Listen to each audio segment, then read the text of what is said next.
para viajar lejos. Palabras, historias y mundos por descubrir. Columna de literatura con María García Marichal.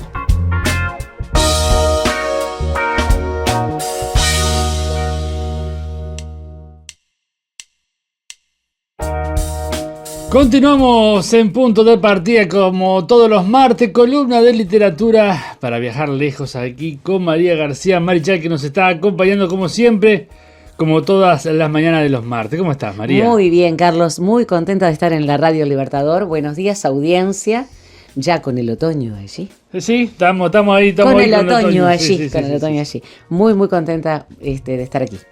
Bueno, el gusto de siempre de acompañarnos como todas las mañanas. Acuérdense de nuestras vías de comunicación 091 99 1210 más 598 si estás fuera del país, en cualquier parte del mundo. Siempre digo alguna parte del mundo. Si estás en Sri Lanka, ponele. Vos ponele que estás en Sri Lanka, ¿no? Entonces. ¿Estás lejos, en serio?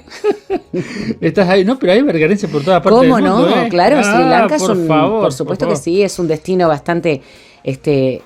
Primero que es un destino turístico, pero además hay gente trabajando en la parte informática principalmente. Por supuesto, y bueno, yo siempre digo, saludos para ellos. Están escuchando ahí, bueno, extrañando el paisito, bueno, nosotros le hacemos compañía un ratito.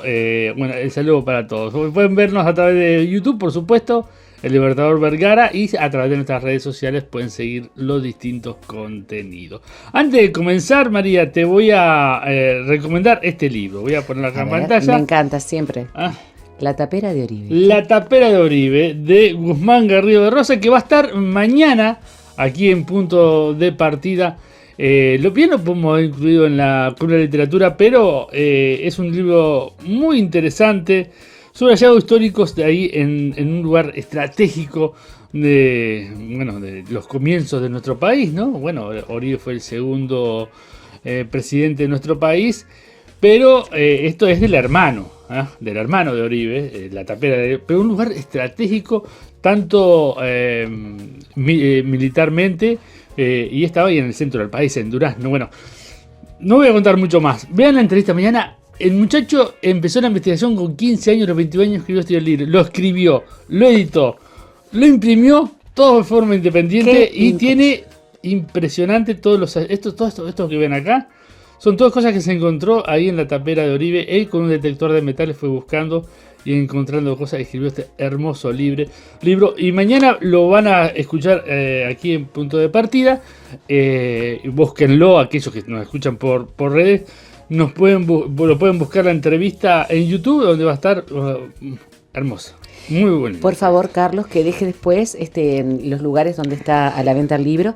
Me interesa, me encanta, a mí la historia me encanta. Esta es la 6ª edición. ¡Qué fantástico! 6ª edición. Y está preparando algunas otras cosas más. Pero eso se los dejo para que escuchen la entrevista. Yo ya lo anoté. Va a estar muy lindo. Lo quería anunciar, digo, porque como estaba en la columna de literatura y capaz que alguien sigue con la literatura y no sigue otras cosas, a aquellos que les gustan la historia, este libro está muy, pero muy bueno. Nómbrame de nuevo el autor, por favor. Guzmán Garrido Rosas, La tapera de Oribe es este libro. Muy bien, ya está anotado aquí, me encanta, mañana voy a escuchar con enorme atención.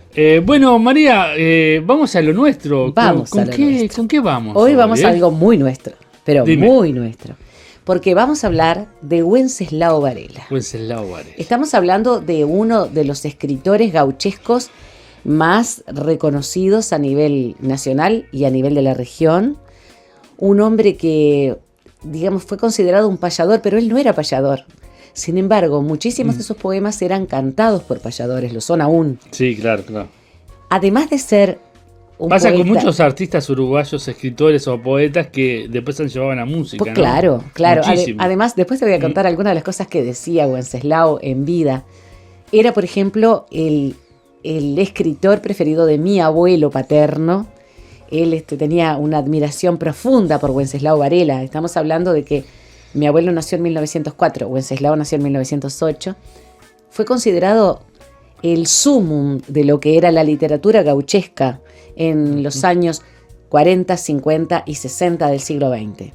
Vamos a hablar un poquito de él e incluso de lo que él decía de sí mismo, porque la historia de Wenceslao es una historia sumamente interesante por el origen de Wenceslao Varela. Bueno, Alguien a quien Contanos un yo poquito. además admiro profundamente, Wenceslao Varela.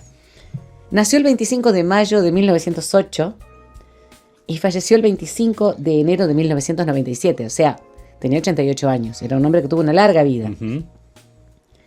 Fue poeta y narrador que nació en una vivienda, en unos ranchos que estaban ubicados en la margen izquierda del río San José, muy próxima a la ciudad de San José de Mayo. Desde muy chiquitito trabajó en las estancias. Estamos hablando de que a principios del siglo XX no había concepto de trabajo infantil. Los niños tenían que ayudar No, por supuesto que no. a trabajar en el campo a sus padres, a criar el ganado, a cultivar la tierra. Las niñas ayudaban a la madre, lavaban ropa en los arroyos.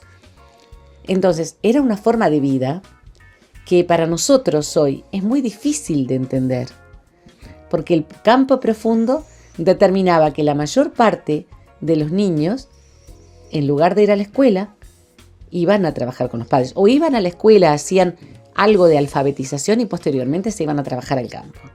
Y Wenceslao es el producto de esa formación. Trabajó desde pequeño en las estancias y aprendió de la vida del paisano uruguayo, del paisano oriental, desde adentro, porque él era uno. Claro. Entonces tuvo la capacidad de comprender y de escribir sobre lo que él vivía, lo que era parte de su vida. Vivió en una extrema pobreza la familia Wenceslao Varela, una extrema pobreza. Entonces fue a la escuela 6 meses, solamente. 6 meses. Y en esos 6 meses faltó más de lo que asistió. Por esa razón fue catalogado posteriormente como un analfabeto. ¿Cuál era la forma de transmitir de Wenceslao? La oralidad. No. Entonces, quienes estaban a su alrededor, la familia, por ejemplo, después una de sus hijas, yo supe de una de sus hijas que transcribía lo que su padre narraba. Y posteriormente él se formó totalmente autodidacta. Cuando pudo aprender a leer y escribir por sí mismo, leyó muchísimo y escribió con todas las dificultades que podía tener para escribir una persona que no había hecho la escuela, y luego la misma familia, las personas que lo querían, las personas que estaban cerca, lo corregían y podían transcribir aquello que él escribía en un principio de una manera muy precaria y que además transmitía de manera oral. A los 15 años ya era tropero y a los 18 años estaba a cargo de tropillas de caballos que él domaba. Fue domador de caballos. Amaba el animal. Por supuesto, tenemos que tener en cuenta el contexto. Pues no, por supuesto. No podemos hoy en día, por ejemplo, antes de salir al aire estábamos hablando, con toda la corriente animalista que hay y de la que formamos parte, no podemos de ninguna manera dejar de pensar que estábamos en una época en la cual domar un caballo era imprescindible, porque los caballos eran para los jinetes, para tirar de los arados, para tirar de los carros y de las carretas, de los tranvías. Entonces, los que eran crudos, digamos, los caballos que estaban enteros, como decimos nosotros, ¿no? Que no estaban castrados porque estaban en el campo, que eran prácticamente salvajes, o que estaban en las estancias, debían ser domados. Bueno, Wenceslao fue domador. Así que no podemos negar que estamos hablando de un hombre muy, muy de tierra oriental. Claro. Muy de tierra oriental. Te decía que a los 18 quedó a cargo entonces de tropillas que le daban para que él domara. En 1980, en una publicación argentina, Wenceslao decía, y de una forma muy poética, porque él era muy delicado, él tenía un cuidado con la palabra muy particular. Mis primeros versos nacieron borroneados sobre las caronas. Las caronas son las espuelas, ¿no? Las espuelas del domador. Mis primeros versos nacieron borroneados sobre las caronas. Así nomás, a golpes de corazón, sin tiempo para correcciones ni artificios. En un pastoreo de tropas, los oí en otras bocas. Como no los había firmado, tampoco podía decir que eran míos. Vos imaginate la personalidad de este maravilloso oriental. Hay un cronista y que es además crítico que se llama Juan Carlos Vares, que difundió en un volumen una cantidad impresionante de cuentos y principalmente de versos de Wenceslao Varela. Y hay aquí algo que Wenceslao Varela escribió y que después, por supuesto, fue corregido y fue publicado, y que él plantea como su autobiografía.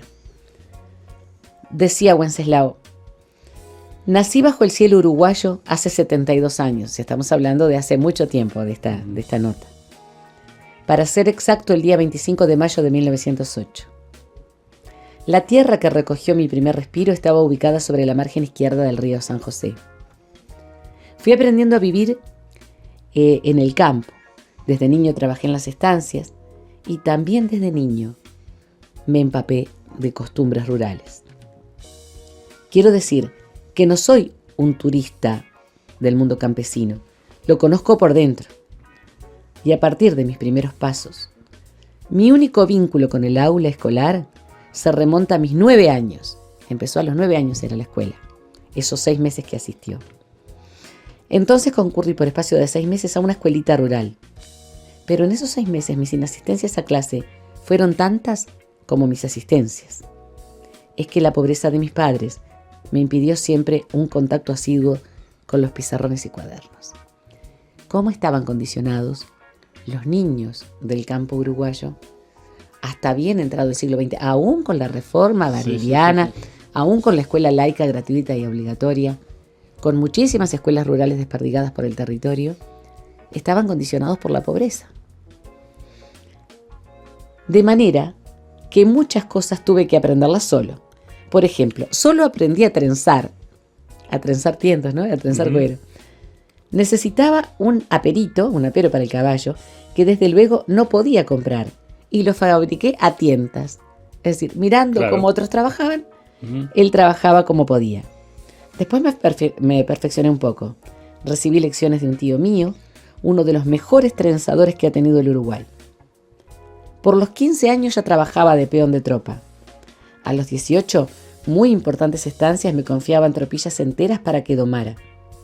Mis primeros versos nacieron borroneados sobre las caronas, lo que había comentado recién. Con mi familia nos trasladamos a la ciudad de San José. Entonces me estrené en las faenas de un molino.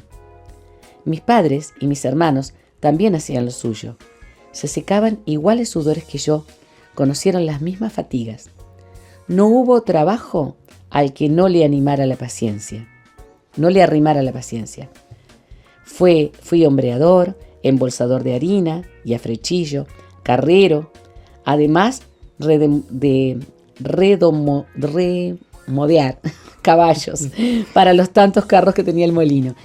Había que entrenar a los caballos para que tiraran de los carros. Entonces, él era uno de los que justamente los entrenaba porque además era domador. Ya dije que la escuela fue una cosa muy fugaz en mi vida. Sin embargo, me las ingenié para estudiar. Hablo de distintas épocas, desde electricidad hasta radio hasta contabilidad. Estudiaba por correspondencia, que es como decir a control remoto. Claro que los cursos había que pagarlos, así que el dinero que me exigían lo obtenía haciendo instalaciones de luz, trenzando lazos y pintando letreros. No le hacías con nada. Exactamente, trabajó de lo que hubo. Y aquí yo quería hacer un alto de lo importante que fue el estudio por correo hasta los años 70 del siglo XX. Estoy hablando de que yo me acuerdo de que conocí gente que estudiaba por correo. Electricidad, por ejemplo. Enfermería se estudiaba por correo. Corte y confección. El correo uruguayo siempre fue un correo muy fluido. Se comparaba con el correo inglés, así que imagínate, ¿no? El correo inglés se dice que es, tal vez, aún hasta el día de hoy, el mejor del mundo. Entonces, ¿qué hacía Wenceslao? En San José, trabajando en el campo. Estudiaba por correo de todo lo que podía. Mientras tanto trabajaba, preparando caballos para tirar los carros, trabajaba en el molino, trenzaba. Dicen que fue un gran trenzador de tientos, que hacía rebenques, recados, todo lo que hoy se llama artesanía en cuero crudo o en tiento. Él lo hacía porque además hacía falta. Eran cosas que se usaban todos los días. No era una artesanía que compran los turistas. Lo necesitaban los trabajadores de nuestro campo. Y a mí eso me recuerda mucho a mi abuelo y a mi bisabuelo.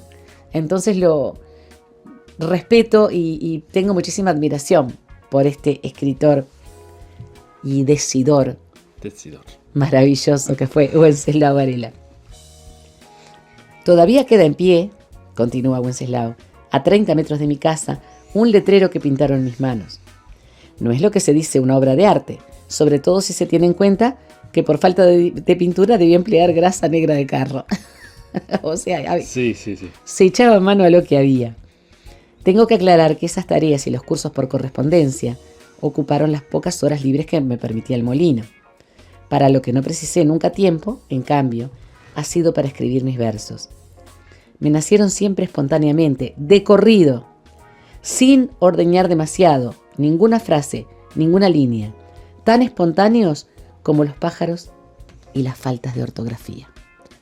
Por esa razón, una de sus hijas tenía que hacer todas las correcciones y hacer las transcripciones. A los 32 años y después de haber escrito mucho y desde mozo, tengo algunos modestos éxitos literarios que exhibir. La revista Mundo Uruguayo, todavía me parece que la veo, premió un cuento mío en un concurso narrativo. Otro cuento fue premiado en el diario La Mañana, en un concurso similar. El tercero que obtuve fue, el tercer premio, ¿no? Fue de poesía. ¿El anterior era la misma que es Mundo Color, no? No. Mundo Uruguayo fue una revista que vos no conociste. No conociste. Supongo que no. ¿Recuerdan algunos de ustedes, amigos queridos del Mundo Uruguayo? Era una revista muy interesante. Me acuerdo de Mundo Color, pero claro, porque, de los 80, capaz. Claro, pero yo me acuerdo de Mundo Uruguayo porque en la casa de mis abuelos se había comprado, creo que existió hasta los años 60, porque yo recuerdo de ver el Mundo Uruguayo y ver nuevos. Ya. Vos no cuentes muy para atrás. Vos no vayas muy para atrás. No hagas muchas preguntas.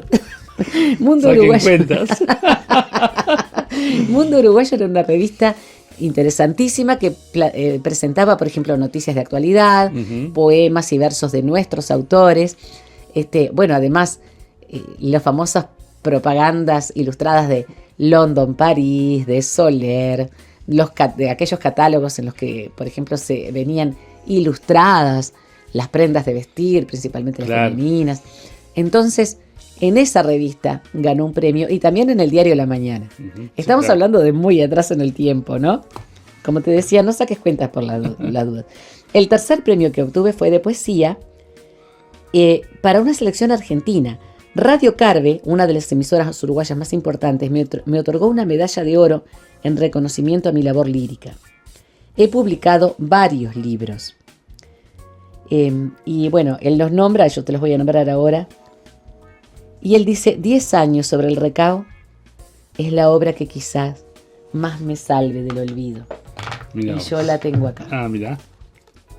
10 años sobre el recao. Esta joyita que encontré en Salvando Libros, en Las Piedras. Amás esa librería, ¿eh? Amo Salvando Libros, Vero, mi amor para vos. Este libro que cuando se lo pedí, el primero que le pedí, se lo llevaron así como si fuera pan caliente de una panadería. Después Verónica me lo consiguió porque yo quería un libro de Wenceslao. Claro.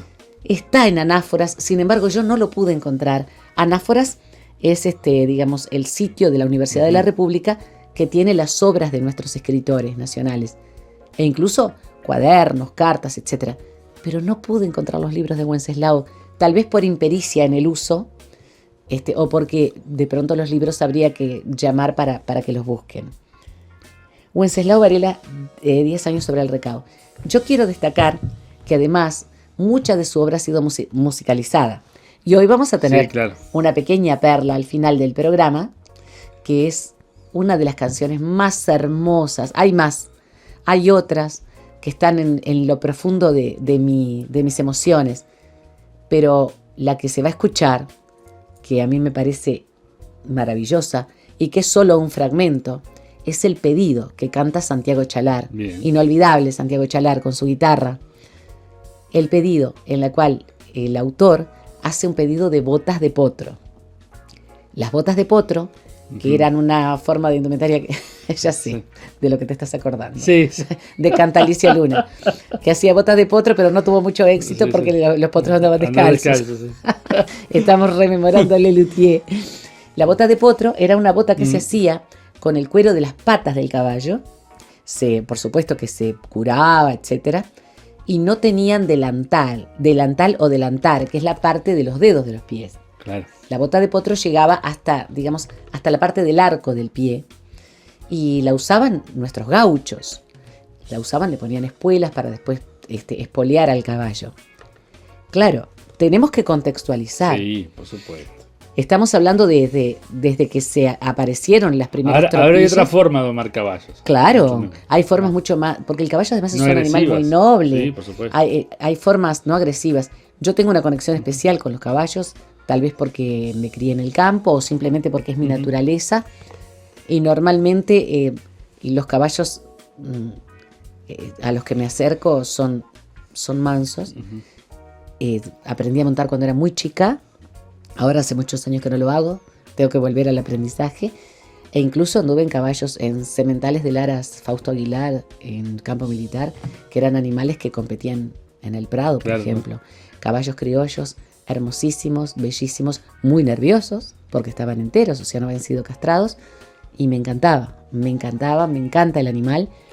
Y además, como es un animal tan noble, hoy en día se los amansa, se los noble. Quiero aclarar que cuando se jinetea, no se castiga el animal. No. El animal no quiere al paisano en su lomo. Claro. Lo que trata de hacer es sacárselo de encima. Las espuelas que se usan no pinchan, simplemente lo molestan al animal. La jineteada, desde hace muchos años, no es en absoluto una agresión al caballo. Y domarlo, hoy en día, para domar los caballos, a veces hay que montarlos. No se los castiga, pero hay que montarlos. Y el animal no te quiere encima del lomo y va a tratar de arrojarte siempre al suelo. Sí, lógicamente. Es lógico. Es como, digamos, es un animal que está libre, que no quiere ser montado. Pero a la larga, con cuidado, con amor, el animal está evolucionado. Evolucionó la especie para ser un animal de trabajo. Para ser un animal de trabajo, de tiro, para jinetearlo, etc. Es un animal que no es una mascota. El caballo es un animal de trabajo. Es como los perros del Ártico. Los perros del Ártico, que hoy en día están mascotizados, los llamamos husky siberiano, sarky groenlandés. El siberiano es más de pelo lacio, el groenlandés es peludo. En realidad no es un animal para estos climas. No. Es un animal de trabajo. Sufre profundamente el calor, porque es un animal que además evolucionó, está preparado para trabajar, para tirar de trineo. Sí. Entonces, por ejemplo, nosotros hemos mascotizado a los animales. No el caso del caballo, que desde el Homo sapiens ha criado el caballo para el trabajo rural, para el transporte. Voy a leer algo de Wenceslao. Bueno, a ver. Antes de que nuestro queridísimo y nunca bien ponderado Santiago Chalar cante el pedido de Wenceslao Varela, que para mí es una genialidad. Quiero leer algo que tiene mucho que ver con las mujeres del campo en el que vivió Wenceslao Varela, en el que vivieron mis abuelos paternos y maternos. Se llama Las manos de Anacleta. Sus manos se amadrinaron a mis pilchas preferidas, dándole belleza o vida a todo lo que tocaron.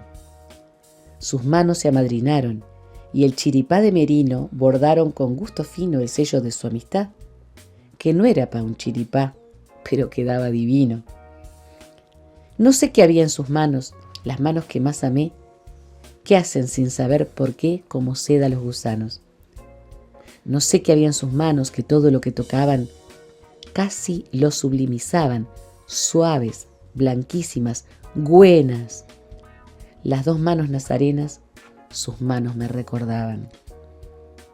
Los dedos, plata pulida de aquellas manos benditas, eran como 10 velitas por la Virgen encendidas. Sus dedos, plata pulida, sobre 6 cuerdas templadas, son 2 arañas posadas sobre un gran telar sonoro, tejiendo con hebras de oro filigranas embrujadas. Las vi apuntando hacia el cielo, unidas en el bendito. Las vi arrugando un trapito que remedaba un pañuelo. Las vi apuntando hacia el cielo y en ademán doloroso bordar en su rostro hermoso cruces que se iban borrando desvaneciendo o ahogando en su llanto caudaloso. Las vi también, pobrecitas, bellas, delicadas manos, solitarias en los llanos, deshojando margaritas. Las vi también, pobrecitas, traer a su boca encendida, de todo compadecidas y a veces de frío yertas, leves luciérnagas muertas, pa' contagiarles su vida. Las vi estrujando dolores, las vi rodear con tierrita y piedras una plantita prometedora de flores. Las vi estrujando dolores, fregonas en la cocina. Pobres, blancas, manos finas, las vi lavando, cansadas, la mugre de las pionadas de las estancias vecinas. Habla acá de las peonas, ¿no? De las lavanderas. Sí. Qué descripción del telar, ¿eh? Impresionante. Y qué imágenes, Sí. qué imágenes impresionantes, de delicadas, en un hombre que fue a la escuela 6 meses y que fue un autodidacta completo. Yo les recomiendo buscar las obras de Wenceslao y de pronto algunos de ustedes pueden alcanzar o hacer llegar, digamos, la ubicación del lugar donde podamos encontrar El Nativo de 1930, Candiles, versos criollos con Y, porque no olvidemos que en esta época se pronunciaba la doble L como al estilo español castizo, como la L de 1943. Vinchas, es precioso este libro, que tiene 2 ediciones. De Entre Caronas, versos gauchescos y nativistas. Candiles, versos gauchescos. De Mis Yuyos, esta es de 1968, ya es de más acá. Trote Chasquero, del mismo año. 10 años sobre el recao, esta maravilla. Frontera Norte, de 1984. De Cuero Crudo, versos gauchos. Este libro es también intenso, muy intenso, porque habla además de las distintas tareas del campo y del sufrimiento de los trabajadores del campo en el pasado, ¿no? Estamos hablando hasta bien entrada la mitad del siglo XX. Dos poetas orientales, versos con versos camperos. Este es un libro de recopilaciones que tiene poemas de Wenceslao Varela y de Osiris Rodríguez Castillo, que el año pasado, en nuestra anterior temporada, estuvimos trabajando sobre él. Y Boleadoras de Piedra, de 1987. Yo se los recomiendo. Hay muchas versiones también de Wenceslao, de payadores nuestros que ya no están, de otros que sí están, y muchos recitados. Hay muchos versos no musicalizados, sino recitados, y recitados con acompañamiento de guitarra, claro, como era lógico. Sí. Wenceslao tocaba la guitarra, que también aprendió, no por correspondencia, pero sí por intuición. Sí, bueno, sí. Así que hoy quiero traerles a este exquisito poeta gauchesco, que es Wenceslao Varela, que forma también parte de mi historia personal por todo lo que yo lo admiro, lo quiero, porque formó parte de la vida también de mis abuelos, que lo admiraban tanto, y que yo sé que muchos de ustedes, nuestros oyentes del interior de 33, de Vergara y de toda esa zona, conocen a través de versos que incluso parecen anónimos. Porque como decía Antonio Machado, cuando los versos los canta el pueblo, ya no son míos, son del pueblo, y es genuino. Esto hizo también con su obra nuestro muy admirado Wenceslao Varela. Bueno, María, muchas gracias. Nos reencontramos la próxima. ¿Y qué es lo que vamos a escuchar entonces al final, me dijiste? Vamos a escuchar por Santiago Chalar El Pedido. Bien. Uno de los temas más hermosos que hizo Wenceslao y que Santiago Chalar solamente canta un fragmento. Muy bien, vamos a escucharlo entonces.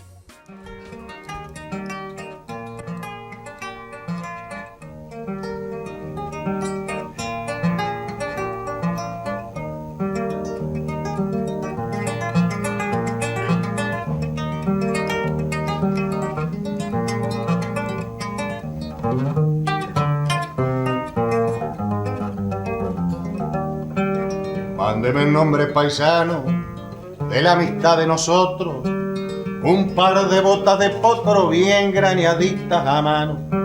Ole cualquier orejano cuando salga a las laderas, encebe bien las potreras y le ajunta los garrones, suebran por esas regiones, crudos pa' engordar bicheras.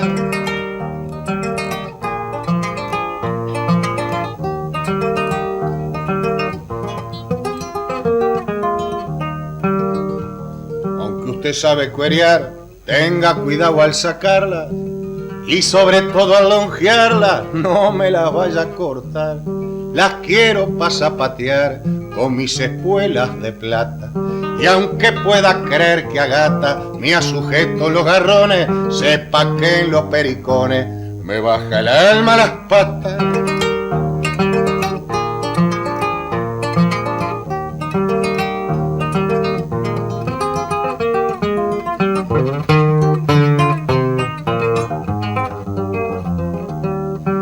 No les haga de botón las guasquillas de jareta, porque mis dedos maceta no sirven pa' un apurón. Las prefiero de corrión pa'l hombre que anda en baguales. Y aunque no es muy de orientales, son fácil de desatar, ñudo pampa de acortar, 200 en 2 ojales.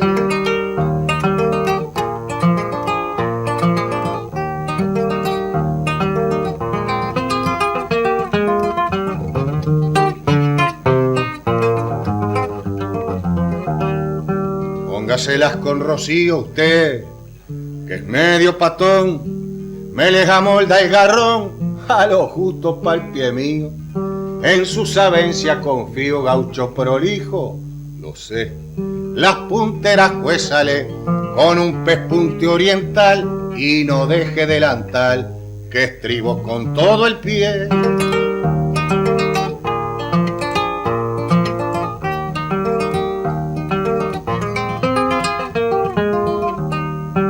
Pa' estreno les voy a atar mis enormes nazarenas, con cabrestos de cadena o alza prima de ajustar. Un crudo voy a ensillar pa' lucirla, si él me deja.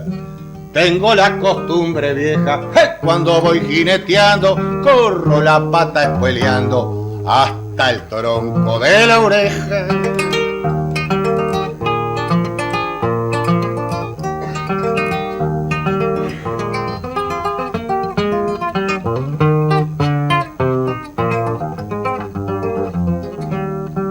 Cuando me las traiga vamos a asar un buen costillar, chupando sin apurar, pa' ver si no nos mamamos. Porque si hablar empezamos de yerra, de jineteada, pericones y payadas, o estancias que conocemos, seguro que tendremos el chifre a las testeriadas.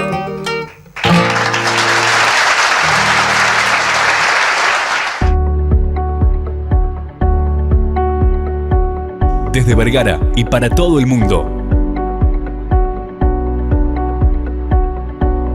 Una radio con propósito. Una radio con visión. Una radio para todos.